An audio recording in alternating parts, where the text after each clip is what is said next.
Hello.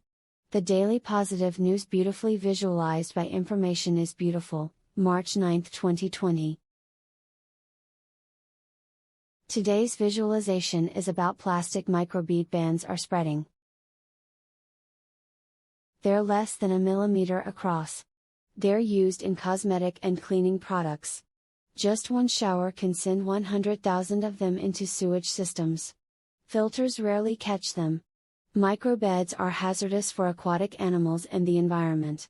Countries are finally legislating. The Netherlands was the first. China's working towards a full ban.